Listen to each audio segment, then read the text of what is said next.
إلهي يا إلهي يا إلهي إلهي توبة قبل المنون.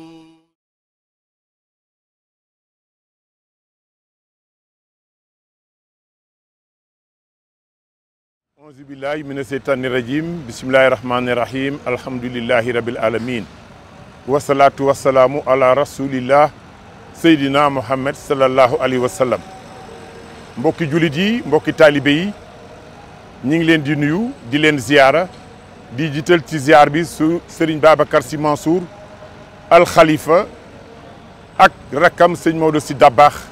sëñ Babacar Sy Abdou ak njabootu maam Cheikh Seydi Hadji Malick gépp. mbokk yi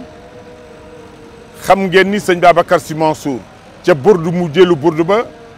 la waxoon taalibe yi bëgg naa jubli ci jumaay liggéey jumaay Tiwaawan. liggéey jumaay Tiwaawan xam ngeen ni mag ñi maamam Cheikh Seydi Hadji Malick moo ko sampoon sëñ Babacar Sy radiyallahu taala xan mi njëkk a nekk xalifa bi ñëw am ci liggéey sëñ Abdou Aziz Malick Dabakh ca xalaatam ni nanu ko yokk mu dëppoo ak jamono. sëñ Mansour borom daara yi liggéey ci sëñ Cheikh Ahmed Tidiane ci joxe ci ndigal sëñ Abdou Aziz Al Amin mi nga xam ni borom gis-gis bu sori la am ci taxawaay mu làqu sëñ Babacar Sy Mansour yàlla na ko fi yàgg téwér toog ci xalifa bi mu ni bëgg nañu jublu ci liggéeyu jumaa yi Tiwaawan wax ko ci mu jëlu burdu gàmmu gi waaye tànn ay nit yoo xam ne ñooy wuutu mboolem taalibe yi ci liggéey bi ci li nga xam ne mooy jublu ci liggéeyu jumaa Tiwaawan taxawal génn kuréel jamaatur nuur al sunniya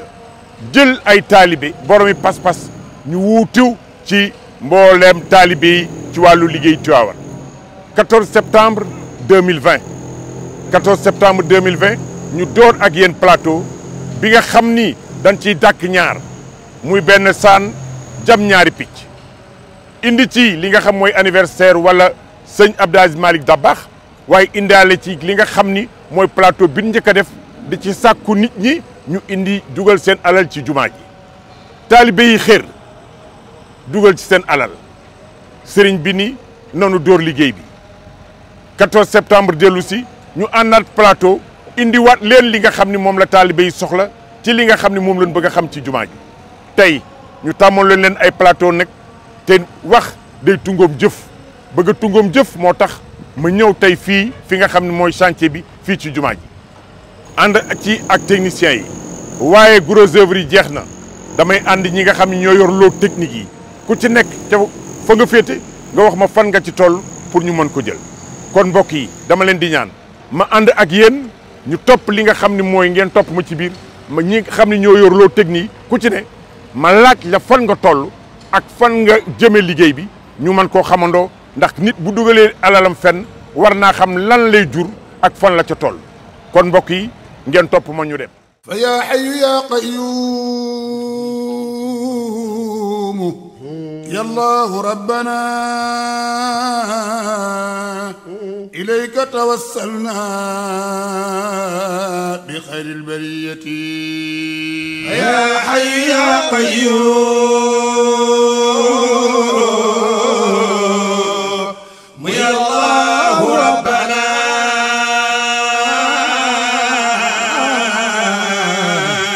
ilayka tawassalna bi xayril bariyati. jërëjëf maa ngi tudd Maodo Malick Faye di architecte projet bi di maître d'œuvre projet bi loolu ma fi nekk suma liggéey li ma mën a wax ci liggéey bi mooy di sant yàlla bu baax fi ñu toll di gërëm suñu sëriñ di ko ñaanalit di ñaan yàlla mu may ñu yeggali ko ak famille Seydi Hadji Malick ak yëpp ñu fekk ko julli ci ay atiyaat li ñu mën a wax ci bâtiment bi dañ fi fekkoon benn bâtiment bu fi newoon pendant lu mat ñeent fukki at yoo xam ne Maulana El Hadji Abdou Aziz Dabakh moo ko fi defoon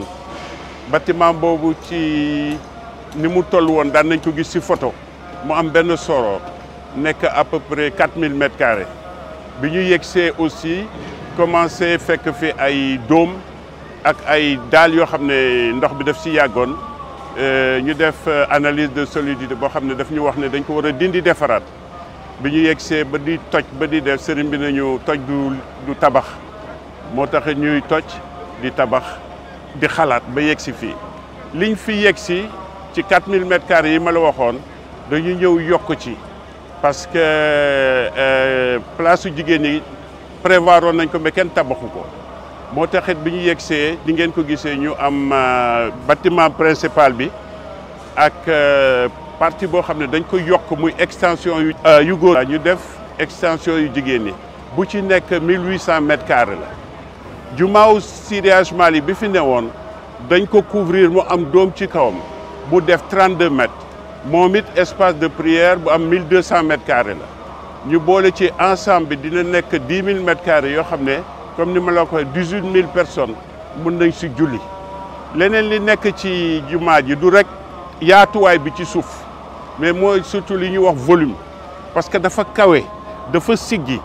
ba boo xoolee à part côté Seydi Hadji Malick bi nekk à peu près 7 mètres 6 mètres 85 leneen yi yëpp 14 mètres 16 mètres ba nga xam ne doom bu mag bi hauteur bi 34 mètres la largeur am di 34 mètres boo ne 34 mètres ci kaw yaa ngi wax presque 11 étages donc nga xam ne siggi na siggi bu am maana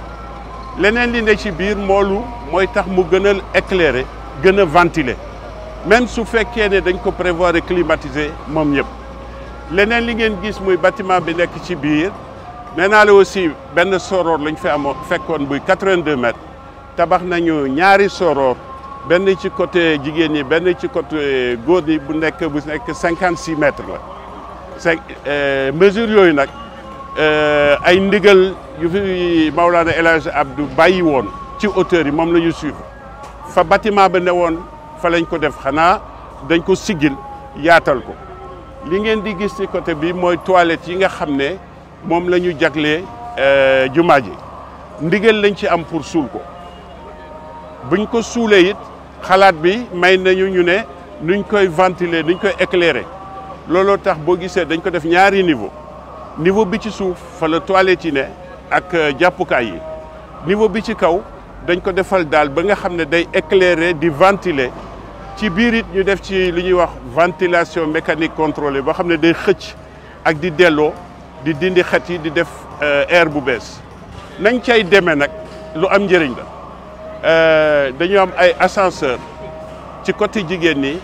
ñaari ascenseur côté góor ñi ñaari escalier booy duggee ñaari escalier yooyu génne ci côté bu ne li ko waral du dara lu dul norme yi li ñuy wax norme anti-panique bu problème amee ñëpp duñu dem ci benn place ñii dañuy génne nii ñuy génne nële 34 toilettes mooy yu jigéen ñi 62 yu góor ñi leneen li nga xam ne moom laa ci mun yokk mooy dañu prévoir feneen ñi nga xam ne dañu am fauteuil roulant ba tax na ascenseur yeeg dugguwaay bu yomb bi dañ ko jagal ñi nga xam ne seen tànk dëgërul waaw am na ci aussi ay toilettes ñu mel noonu ñi nga xam ne dafa am jàppukaay comme bu handicapé yoo xam ne ñeent la ñu am ci góor ñi ñeent ci jigéen ñi fa bayna yaday mawlaaya ma ziltu waaqifan zalilan haqiran mustagiisan li shiddati fa anta ilaahi ya mujibu liman daa da'awtuka ya sattaaru fastur maibati man sama rôle moom mooy su ñu nee loo technique bëri na ay domaines tels que l'électricité la plomberie la sonorisation la sécurité incendie le contrôle d'accès la vidéosurveillance et la climatisation donc loo yooyu yëpp ci sama supervision lay tegu supervision nu muy demee moom mooy am na bureau d'étude moo xam ne moom mooy def études yi bu ko defee mu jox ma plan yi ñu xool waxtaan si xool li ñu mën a réaliser ak lu ñu mën a contrôler ak lu ñu mën a confirmer ak lu ñu mën a dindi après ça également su fekkente ne aussi entreprise bi jox nañ ko projet bi moom itam bu defee ay prestations wala bu defee benn plan d'exécution ñun la koy yónnee pour ñu valider xool lu mën a nekk ak lu mënta nekk en fonction réalité wu terrain bi aussi en fonction budget bi donc en gros man loolu mooy sama liggéey ci loolu laay liggéey ci loolu la ñuy kii boo xoolee chantier bi am na ay lots yoo xam ne commencé nañ électricité bi moom day ànd ak plomberie bi dañuy ànd ak gros œuvre bi dans la mesure où dafa am ay réservation ne war nañ ko def en termes de câbles et de descente eaux pluviales évacuation eaux usées yëpp war nañ ko prévoir. ci avancement bi aussi da ngay gis climatisation également commencé na poser ay équipements am en commençant par le réseau eau glacée ak quelques échantillons de gaine pour permettre tey architecte bi mu xool moom nu ban contrainte lay respecter pour faux plafond donc en résumé loolu rek sonorisation bi aussi ak yeneen corps détail ñu ngi ci phase tirage câble ñu ngi avancé bu baax alhamdulilah am nañ yaakaar ni balaa weer bi di dee maximum de câble en tout cas courant faible ñu mën ko boucler bu des courant fort bi nga xam ne li ko gën a principaliser moom mooy partie réseau extérieur bi te ñu ngi ciy liggéey am nañ yaqin ne d'ici quelque temps incha allah dinañ على همتي فاجعل إلهي علية لأصرت حرا خالصا كل وجهتي فيا رب إما كنت غيرك تجي فما بالنا يوم الجزاء وحيلتي ألا خاب آمالي لغيرك ربنا كمن غلقت إلا إليك طريقتي وما لي ربي maa yore climatisation bi pour mosquée bi climatisation xam nga surface mosquée bi yëpp li ñu war a climatiser ça fait 7300 mètres carrés du lu tuuti ba pare hauteur bi aussi c'est un défi parce que fi mu ne nii ñu ngi 11 mètres am na partie boo xamante ne 14 mètres la donc pour que nga mën a ëff ngelaw li mu ñëw ba ci kaw nit ñi te du leen gêner c'est xaw na jafe tuuti donc principe bi lu ñu prévoir mooy climatisation eau glacée ndox mi la ñuy seddal ba mu wàcc température bi ñëw ba 7 degré ndox mu sedd moomu la ñuy envoyé ci ay tuyaux mooy ñëw yéeg ci kaw dina am ay appareils yi nekk ci kaw. am na appareil yoo mën a woon. waaw actuellement appareils yi nekkagul fii mais dañ ko schématiser nii appareil bi ak lii mooy yóbbu ngelaw li pour ëff ko ci salle bi léegi dina am ay buse yu nekk ci biir buse yooyu am na échantillon bu ñu monté fële après bu ñu demee côté boobu di ngeen ko gis donc tuyaux yi comme genre tuyaux yu vert yi ñooy indi ndox mi fii dina am 7 appareils. yu nekk fii mu ngi nii voilà donc mooy indi ndox mi aller retour la ndox mu sedd bi 7 degré la bu ñëwee dugg ci appareils yi nekk fii mu seddal ngelaw li température bi yegg de 5 degré mu dem ba 12 degré mu delluwaat ci machine bi koy seddal encore. est-ce que mën na dem nga woon yeneen dispositions. voilà. طعام وقدح لقادح ومن حيل المختار من أي حيلتي شماتة شمات وكشف لكاشف donc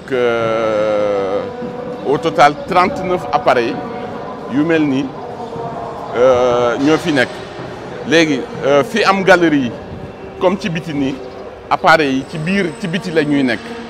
du nekk ci foofu plafond bi fële puisque amul galerie appareil ci biir foofu plafond bi lay nekk voilà.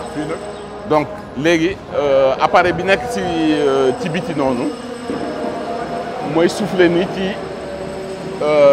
genre guet lañ koy oowee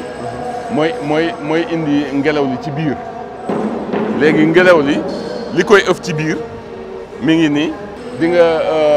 mooy bouche yu rond yooyu ñiy faral di tukki dinañ ko gis ci aéroport yeeg yooyu mooy pour climatiser surface yu mag yi nga xam ne dafa am hauteur ci kaw voilà genre bouche yi ñooy tax ba ngelaw li dem fu ñu ko soxla te du gêner nit ñi voilà bokkul ak di mosquée fii lu ñu faral di gis mooy ay armoire ñu teg ko ci biir mosquée bi day indi bruit ba pare day ëff ngelaw li ci kaw nit ñi su ko defee dañuy gêner wu ñi jege armoire yi dañuy yëg sedd ñi ko sore duñ ko yëg dañuy tàng sax alors que fii seddaay bi dina répartir de façon uniforme foo nekk ci mosquée bi rek di nga yëg seddaay bi te du la gêner vitesse wu ngelaw bi du la gêner voilà donc moo nekk ni côté partie El Hadj Malick Sy radiyallahu anhu alors moom partie climatisation bi ñuy wax VRV volume de réfrigérant variable mi nga xam ne du am ndox mais gaz rek lay am gaz boobu day ñëw ci appareil yi genre appareil yi moo nekk nii tamit fii voilà mooy appareil yi donc gaz bi mooy ñëw fii seddal ngelaw li directement après ñu souffler ko ci biir salle bi voilà parce que fii moo gën a gàtt donc amul même système de soufflage que yeneen yi voilà. mais bu dee fii nga xam ne. voilà bi dafa yaatu. voilà fii nga xam ne dafa yaatu te kawe. dem ba 14 mètres.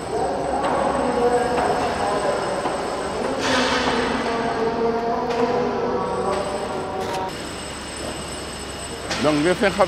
xam ne fii dafa yaatu ba pare kawe gën a kawe mooy 14 mètres dañu am ay appareil ay centrale de traitement d'air yi nga xam ne ci kaw terrasse bi lay nekk yooyu 20 centrales la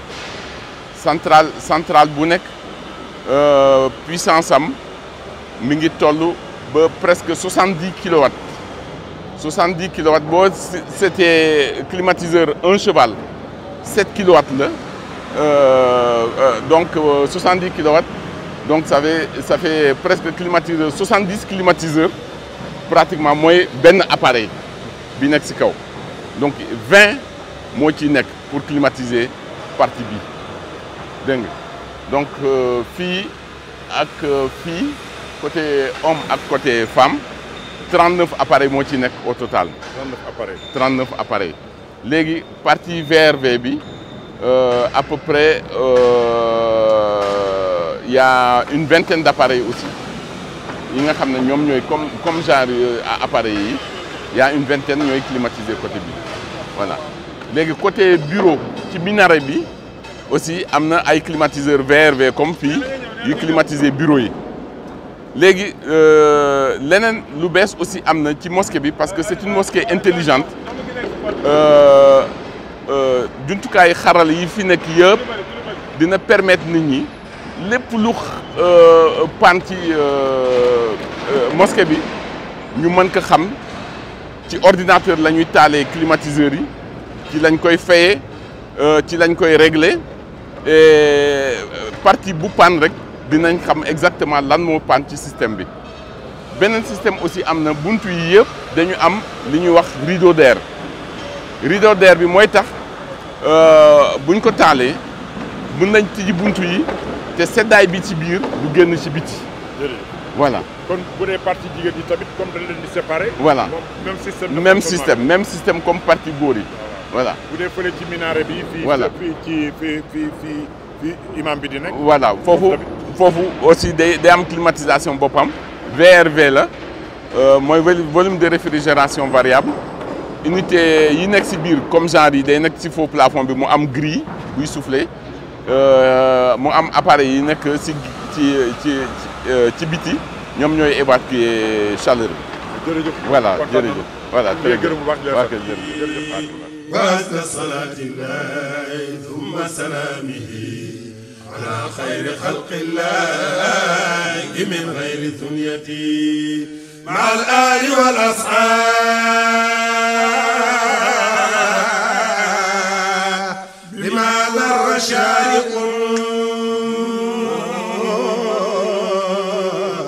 وما قال داعيا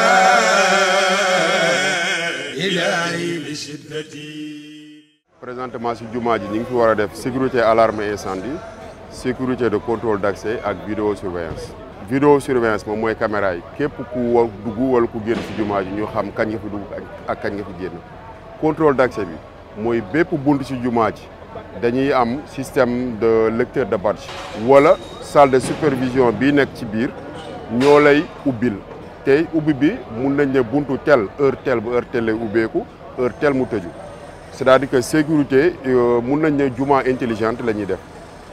alarme incendie bi moom mooy système de détection de fumée wala température système de détection bi ay détecteur à point la wala ay détecteur linéaire yoo xamante ni day dox comme ay faisceau faisceau de largeur 15 mètres longueur minimum 100 mètres loolu ñett système yooyu lañ ciy def ci résumé ci li ñu war a def ci jumaa ji non seulement prévoir nañ détection incendie détection électronique mais am na aussi ay extincteurs yoo xamante ni bis boo gisee début d' incendie waxuma incendie mais luy waaj a jóg sax mun nga ko utiliser pour fay ko. ñu ngi sant yàlla bu baax di fiñ ci toll di wax ne liñ ci def yëpp dañ ko def ci digal li nga xam ne moom lañ jot xel mi dañ ñu koo jox ñun ñu jéem ko xool techniquement nan lañ koy defe wane ko bañ nañu baax na donc toilette yi dafa nekk ci suuf ni ko architecte bi expliqué ci sànq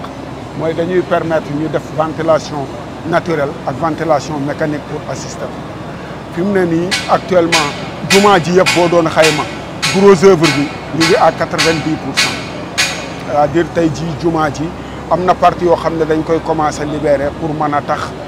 waa seconde œuvre bi commencé ñëw ndax seconde œuvre bi sax loo technique yi muy électricité muy plomberie muy sonorisation muy climatisation muy contrôle d'accès ak vidéosurveillance ñooñu commencé nañ passé seen ay fil ak seen i câble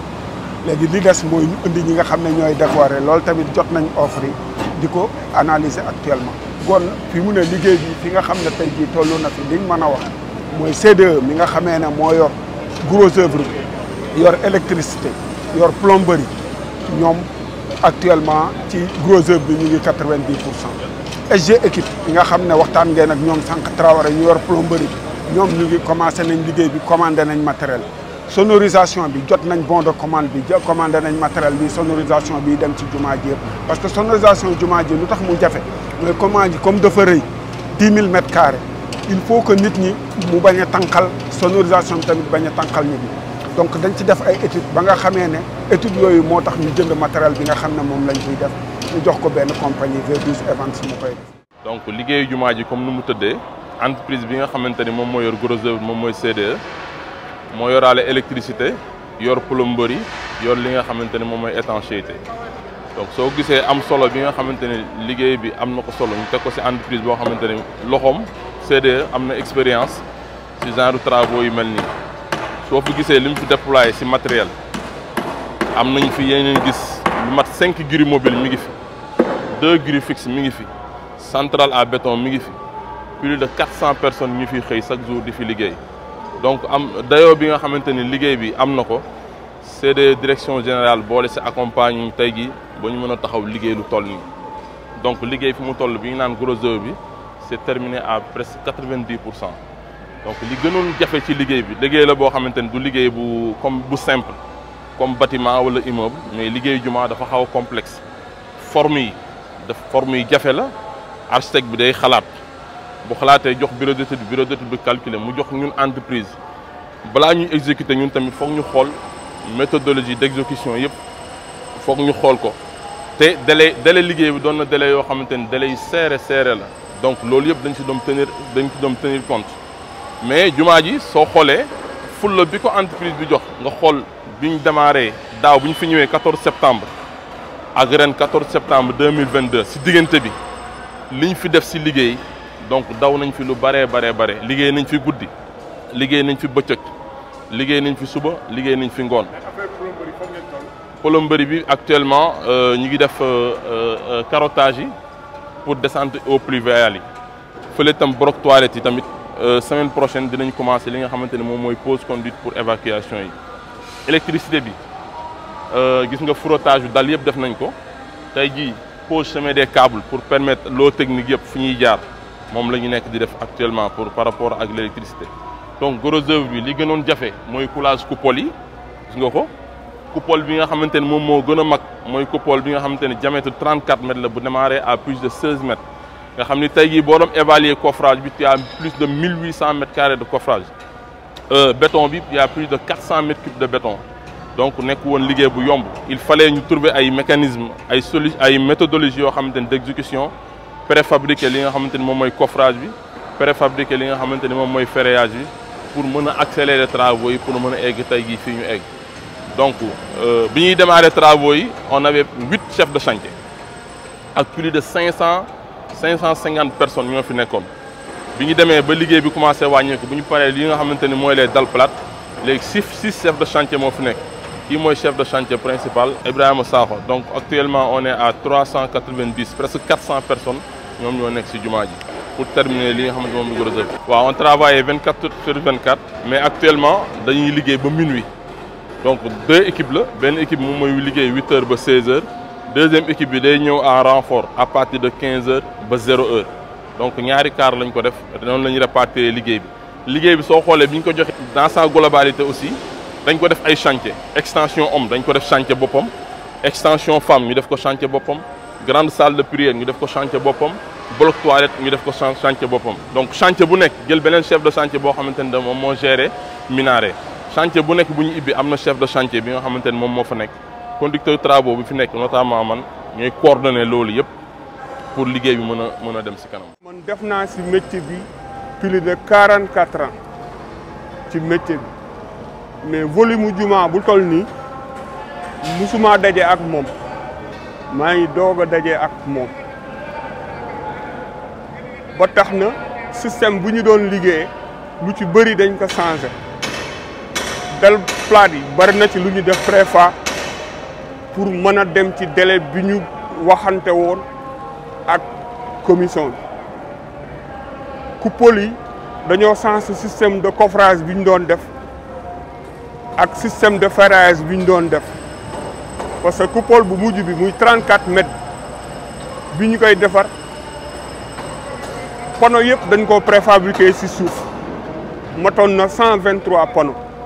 lépp dañ ko xalaat ci suuf préfabriqué ko ci suuf monté ko sur place ba mu mel ni mu mel même chose noonu la ñu def ferraillage bi dañoo defaroon aire de préfa ci suuf préfabriqué ferraillage bi di ko yëkkati par panneau moo tax ñu am possibilité avancement bi ñu am lépp. ñun suñu métier génie civil mi ngi ñu jàngal que ni bâtiment lu ciy def yëpp dañuy ñëw lu ñuy def ci liggéey bi ñun ñoo koy ñëw saytu ko donc saytu bi ci ñaar la saytu bi ci mi ngi ci plan yi ñuy wax plan béton armé moom mooy plan yi nga xam ne moom mooy ñuy permettre ñu mën a exécuter le gros œuvre donc beneen saytu bi aussi mi ngi moo nekk sur le terrain maanaam li ñu def ci plan yi li nga xam ne bureau de contrôle bureau d'étude bi def liggéey na ko ba pare bureau de contrôle bi ñëw valider ko est-ce que entreprise bi mi ngi koy def ci niñ ko valider donc ñun en gros suñu liggéey loolu la donc ñu ngi déparé ci fondement yi ba ci fondation yi ba ci kaw donc lépp loo xam ne luy béton wala luy fer bu ñu teg ci kii bi ci liggéey bi lu ñu fi def rek avant ñu koy couler donc ñun foog ñu ñëw xool ko réceptionné ko xool ba xam méngoog nag plan béton yi ñu validé donc ñun tamit dañuy saytu aussi plan yi nga xam ni aussi dañ koy yónnee des fois mu am ay problème des fois ñun tamit loolu suñu liggéey la bokk donc dañ koy xool ba saytu ko xool ba xam plan yi amul benn erreur ci exécution bi ñu nar a def waaw donc liggéey bi en gros loolu la donc on fait aussi des rapports journaliers et des rapports hebdomadaires yoo xam ne mooy permettre maître d'ouvrage bi ak ñi nga xam ne équipe technique bi nga xam ne ñoo ŋànk liggéey bi ñuy mën a di xam suivi liggéey bi fan la toll. fa yaa hayyu yaa qayyuum ya allahu rabbana ilayka tawassalna bi xayri bariyati wa shafiu fiina fi liqaa'i wa kulluna siwa al-hibbi mawsuufun bi ru'bin. maintenant nag philosophie wu jumaa ji ci tabax bi mooy lépp luñ fiy def corps de métier bu mu mënti doon ku ko fiy def da nga war a ànd ak gone yi jàngal leen naka lañ koy defee parce que lu mel nii boo ko investir ci dëkk bu mel ni Sénégal problème bi ñuy yàgg am fii problème mu maintenance la maanaam ëllëgëm def lu mel nii ëllëg sa ñu naan defoon na fii la jaar fee la jaar fil ba de dem leen seeti diw moo nga dëkkoon Ndar moom bañ koy def fekkee na ko loolu xarala war na ko wees moo tax contrat yi ñu signé ak ñi fiy liggéey kenn ku ci nekk ci sa contrat formation gune yi ci la bokk formation bi nag pour que ñoom ñu am métier am lu ñu mën a téye ëllëg si biir ñu mën see sàmm seen diine ak seen ngor mais itam ci ñooñu la ñu bëgg a recruter ñi nga xam ne ëllëg si biir ñoom la ñuy sant ñu entretien jumaa ji maanaam ki nga xam ne day installer sonorisation dañ koy booleeg ay gone yoo xam ne ñooñu lay àndal kooku dina xam fu fil ba jaar lu bu bleu bi lu muy tekki bu jaune ba lu muy tekki et cetera ba bu ñu demee ba war a soxla koo xamee ne kii kat moo war a des ci jumaa ji parce que dañuy am équipe boo xam ne mooy gérer jumaa ji ñu mën a jël ci ñooñu benn ñaar ñett pour que ñoom ñu mën a saytu li même chose ci climatiseur bi même chose ci électricité bi ak corps d'état bu mu ci mënti doon ba ci décoration loo ci xalaat rek jàpp nañ ne ku fi ñëw itam wax nañ la ko ne lii lañ lay laaj mais dañoo bëgg nga defalee ñu ko nii ànd ceeg ñii defee ko nii pour que ëllëg si biir ñoom ñu mën ko donc ci li ngay liggéey da ngay jàpp ne da ngay yóbbaale ñii te ñii la ngay def xamuñ ko donc il faut nga won leen ko foog nga jàngal leen ko maintenant bu lu weesu jumaa ji parce que itam fii dëkku Seydi Hadji Malick ci biir Tivaouane am na loo xam ne du rafet ñu def ko ci jumaa ji ba pare lii ko wër ñu bàyyi ko noonu moo tax jokkoo nañ ceeg kilifa yi suñu bàyyi encore une fois sëñ Babacar Sy Mansour yàlla na ko yàlla yokk wér jox ñu ci ndigal pour ñu wax ak ñi nga xam ne ñoo ŋànk loolu ci wàllu gouvernement bi ba boo xoolee boo wëree Tivaouane di nga gis ne gas nañ fu ne loolu pour réseau d'assainissement bi la woon parce que dañu assainissement bi lañ doon mottali pour que quartier bi ñu nekk quartier suñu maam Seydi Hadji Malick ñu mën ko boole ci réseau d'assainissement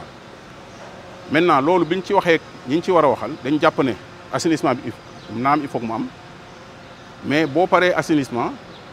il faut que ñu renforcer réseau ndox mi pas bàyyi ba gàmm rek ñu daal di def nii après xaaraat gàmm déedéet wax nañoo ñi ñu war a waxal dañu war a calculer waat réseau bi gas ay tuyaux suulaat ko pour que li nga xam ne def nañ ko fi ci forage ak ci château d'eau nit ñi mën ko yëg fa ñu toog seen kër bu lii yëpp weesoo ñu ngi ciy xalaat ci li ñuy wax ñun ci suñu ci tubaab le projet de territoire de Tivaouane parce que itam dañu jàpp ne rek Tivaouane yemul ci jumaa ji donte nag mooy élément central bi donte mooy élément central bi mais fàttali ne Tivaouane est commune de plein exercice depuis 1904 mais commune de plein dafa am lu mu war a àndal yooyu nag am nay kàngam yoo xam ne ñoo ma ëpp xam-xam fuuf ñu ciy liggéey pour que ñu am le devenir de Tivaouane au moins ñoom ñu xalaat ko ci ñaar fukki at ak juróom yi di ñëw ñu mën a wax ne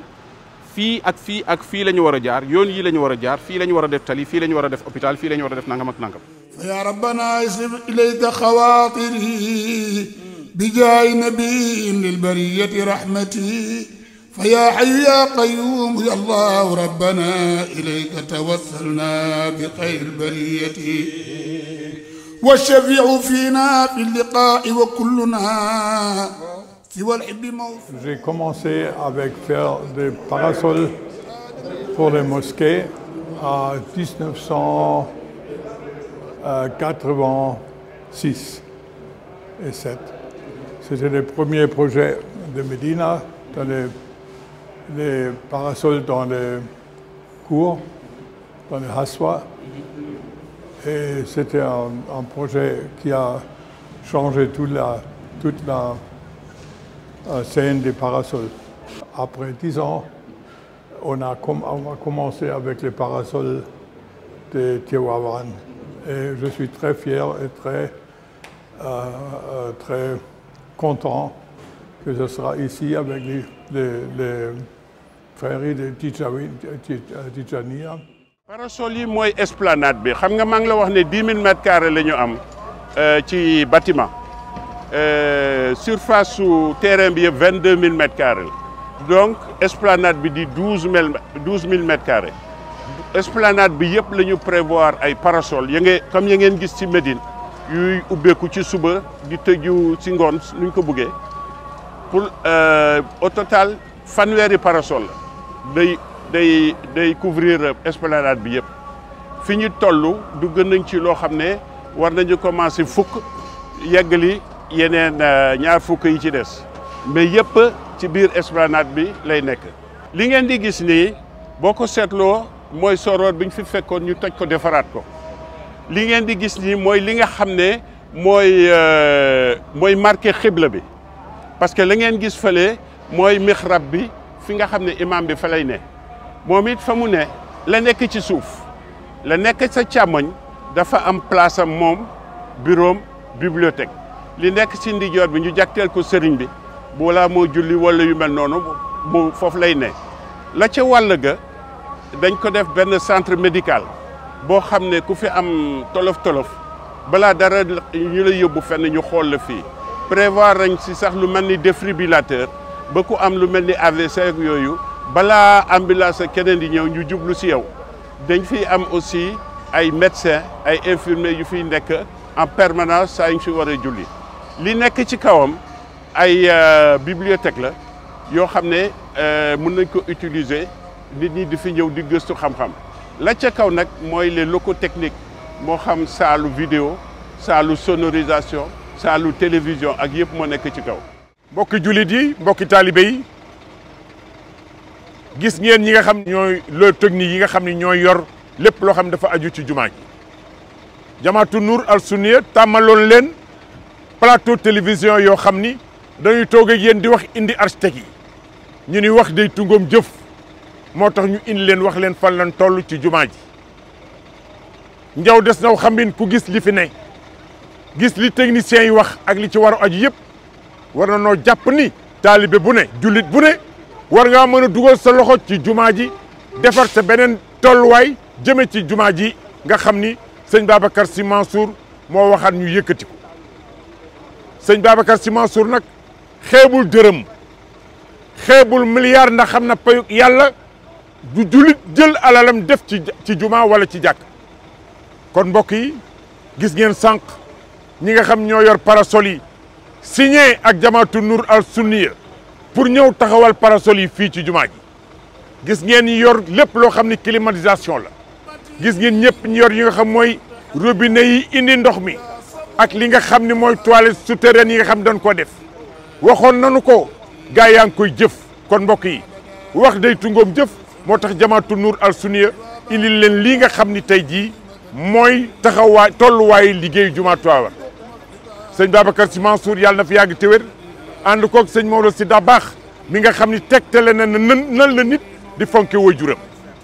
sëñ Babacar Sy Abdou ak njaboot gépp ñu ngi leen di ñaanal yàlla fan wu gudd ak wér yàlla nañ dund ba ànd ak xalifa bi ci ubbite jumaa ji ay ati at ba sos yeneen ñi ngi ñaan waa Jamaatu Nour al Sunniya yàlla dëgëral leen te sàmm leen waaye mbokk yi ku amati sa dërëm ku amati sa téeméer bu kenn xeeb dara sa 1000 francs ba ci 1 milliard dugal ko ci jumaa ji kon mbokk yi lii moo doon tax ñu doon woote tey indil leen beneen système boo xam ne dañ leen di woon fan la liggéeyu jumaa ji toll ñu ngi leen di gërëm di leen sant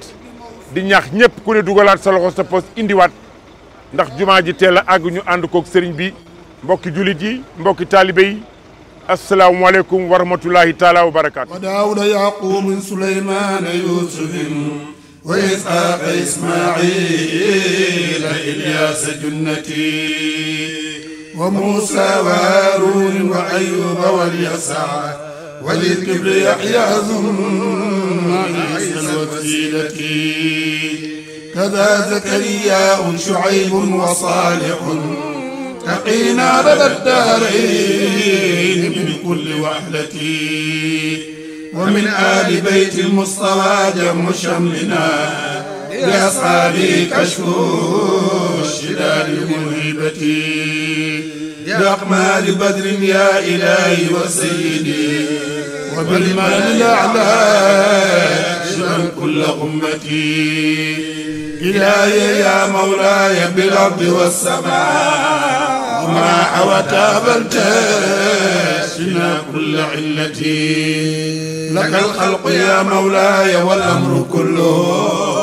ولا تكلن أمري لغيرك ذرتي مشارب للعذرتين لتسخنا